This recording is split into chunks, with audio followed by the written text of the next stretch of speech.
Hello and welcome to this session of Python. Today we are going to talk about very specific functions which are very popular in Python programming language: map, filter, and reduce. So what's in it for you today? Let's quickly take a glance.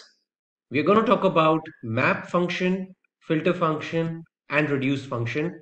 We're going to see the syntax which are applicable to these functions and what benefits these functions bring for us during the programming in Python. So we're going to see the syntax and we are going to run certain examples for each of these functions. So let me first just give you a brief of what are the syntax for these functions, what are the signatures, what are the input parameters required, and then we will jump into the Jupyter notebook and run some examples. So what is a map function? The map function takes another function as an input, and the second input is a sequence of iterables. It could be a list, it could be a set, it could be an array or anything you want. And it returns the output after executing the function which you have passed as a parameter on each of the element of that iterable. So the function could add the values, could multiply, could divide, or any mathematical operation you want to do, or even you can perform certain string operations, which we will take a look in the examples. But the idea is that you want to apply the function on each and every iterable item individually. So the map function helps you achieve that. Also in our examples, we will take a look that you don't need to explicitly define a function. You can also use lambda functions, which are inline functions. So you don't need to increase the line of code. You can reduce the lines of code by just writing the function in line, and that way it will make it more simple.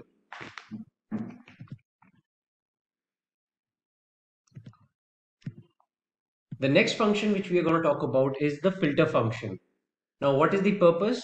The purpose of the filter function is to reduce the size of the iterables based on the condition which you will pass to the filter function.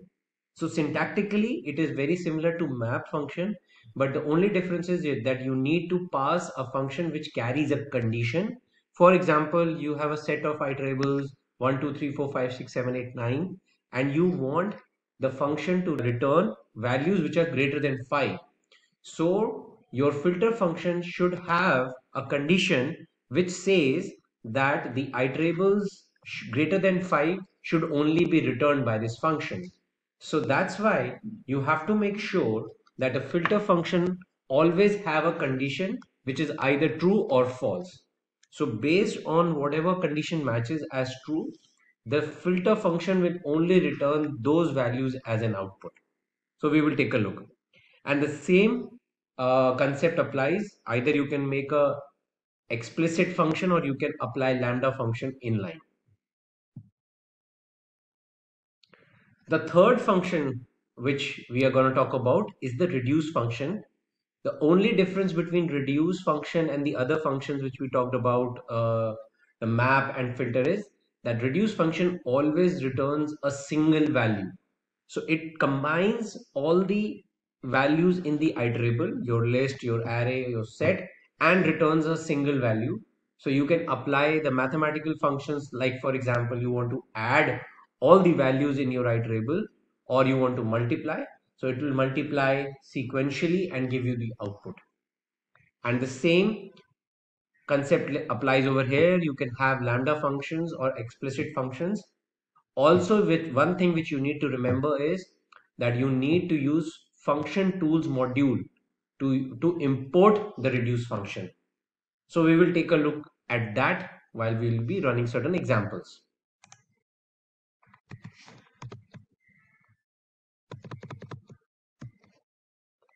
Okay, so here we are. So we will start by running our examples. So first we will start with map.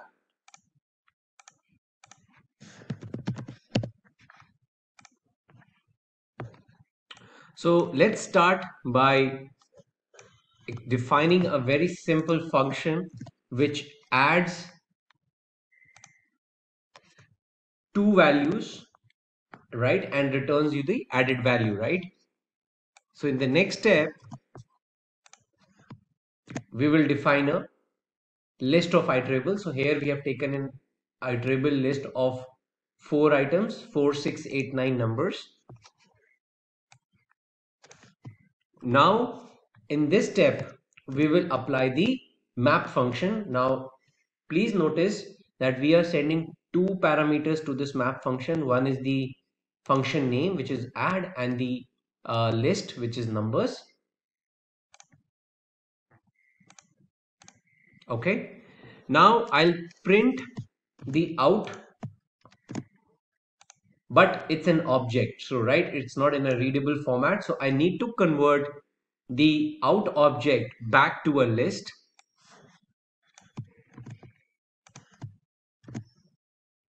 And now I'll be able to print.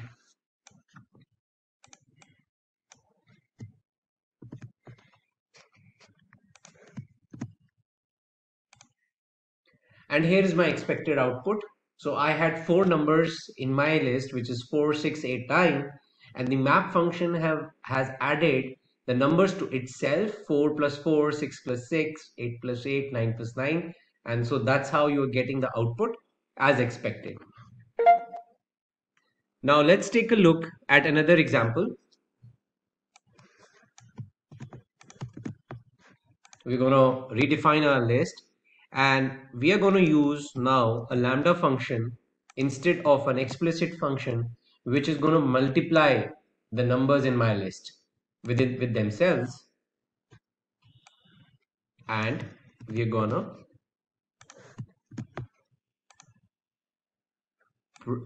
print my out object, convert it back to a list, and then I'll print my converted list object. And here you go. This is my output: 4 multiplied by 4, 6 multiplied by 6, 8 multiplied by 8, and 9 multiplied by 9. Okay, so here in this example, we have seen about lambda function. Now we have been performing mathematical operation. As I mentioned earlier, we can also perform certain string operations. So let's take an example. What I'm doing in this example is I'm creating a map, and I'm just converting all my lowercase strings to uppercase, and I'm just printing my list now after conversion. So such kind of string operations are also possible. Let's take another example where we are going to print the length of each of the string which is there in my list, and I'm using lambda function.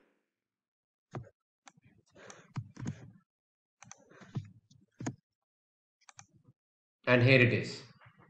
So now you can see the list, the length of each and every string variable in my list: 3, 5, 6, and 7. Okay, so now these were the examples of map object, map function. Now we will talk about filter. So let's start with a simple example. So as I mentioned, the filter function should always have a condition. So let's create a function which has a condition saying if a is greater than 5, then return a. It means that you need to only return numbers which are greater than 5 in my list. So now I'm going to call this in my filter function.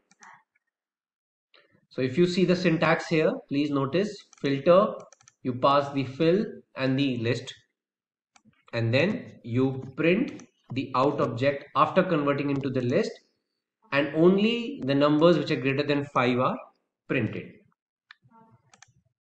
Now let's take a look at a lambda function example rather than an explicit function.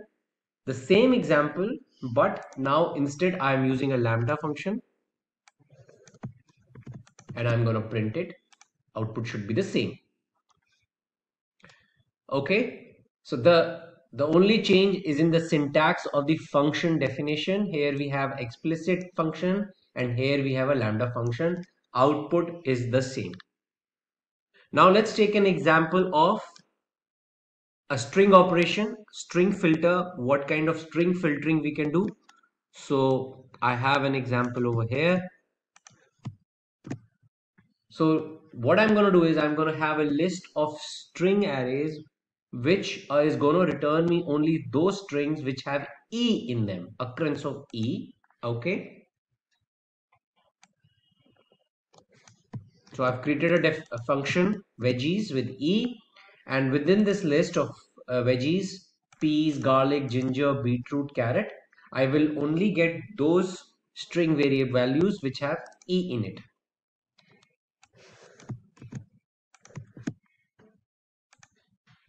Okay, so I've got the result, peas, ginger and beetroot, right? And garlic and carrot have been discarded. Now let's run this similar example with lambda function, where I'm saying that, okay, give me those vegetables which have R in it. So I'm just going to run this and print my map. Okay, and here is my expected output, garlic, ginger, beetroot and carrot. So what have we noticed is that similar to map filter function, of course, the only difference is the function should have a condition which should return a true or false, and based on that, the iterable list get filters out. Now, let's talk about reduce.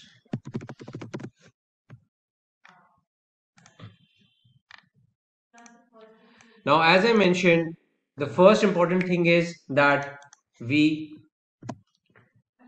import the reduce function from function tools, okay, and then we apply a lambda function. So we're going to start off with just taking an example of lambda. So here is my list of 4 elements, 10, 35, 50 and 20, and I'm adding the numbers in this list. Okay, so the map function is not gonna, the reduce function is not gonna add the numbers to itself, but to the subsequent number in the list, right? So what is the expected output, right? The expected output is 10 plus 35 45 plus 50 95 plus 20 115. So what the reduce function has done is it has added the numbers in the list amongst themselves, right, in the orderly fashion.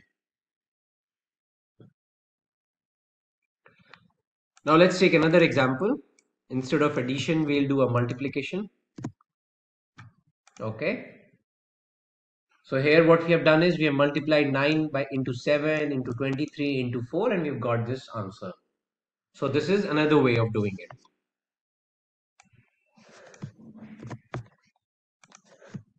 Now instead of lambda function, I'm just going to show you a simple adding the numbers. I define a function where you add the first and second number and then you pass the function name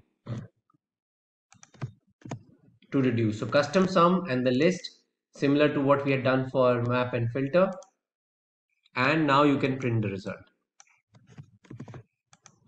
Now one thing to notice is that this result is a single number. You don't need to convert it back to a list, so you don't need to do that transformation. You just simply print the result, and here it is, 68. 3 plus 4 plus 6 plus 9 plus 34 plus 12. Okay, so I think with these examples and the basic understanding of these 3 functions, I hope you had a great learning experience and I look forward to connect with you guys again. Thank you for watching the video.